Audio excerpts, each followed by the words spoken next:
RMP നേതാവ് KS ഹരിഹരന്റെ സ്ത്രീവിരുദ്ധ പരാമർശം തള്ളി KK രമ. അത് തീർത്തും തെറ്റാണ്. അതിനെ അങ്ങേയറ്റം തള്ളിപ്പറയുകയാണ്. അത് ഒരു കാരണവശാലും ഉണ്ടാകാൻ പാടില്ലാത്തതാണ് എന്ന് തന്നെയാണ് RMPയുടെ അഭിപ്രായം. പരാമർശം പൂർണ്ണമായും തെറ്റെന്ന് VD സതീശൻ. നിയമ നടപടിയുമായി CPIM.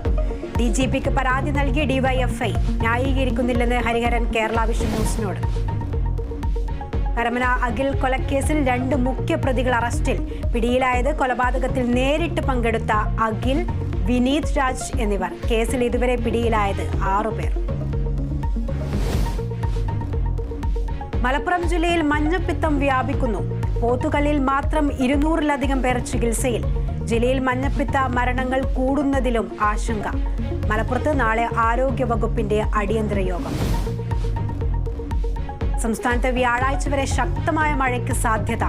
6 ജില്ലകളിൽ യെല്ലോ അലർട്ട്. പ്രതിദിന വൈദ്യുതി ഉപഭോഗം വീണ്ടും കുറഞ്ഞു.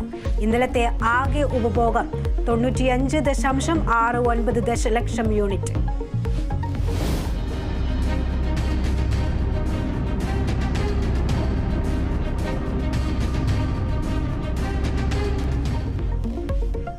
കോഴിക്കോട് കോടഞ്ചേരിയിൽ ഡോക്ടറെ കയ്യേറ്റം ചെയ്യാൻ ശ്രമം. അതിക്രമം സ്വകാര്യ ആശുപത്രിയിലെ ഡോക്ടർ സുസ്മിതിന് നേരെ. കയ്യേറ്റം മതിയായ ചികിത്സ നൽകിയില്ലെന്ന് ആരോപിച്ച് കോടഞ്ചേരി സ്വദേശി രഞ്ജുവിനെതിരെ പോലീസിൽ പരാതി നൽകി ഡോക്ടർ.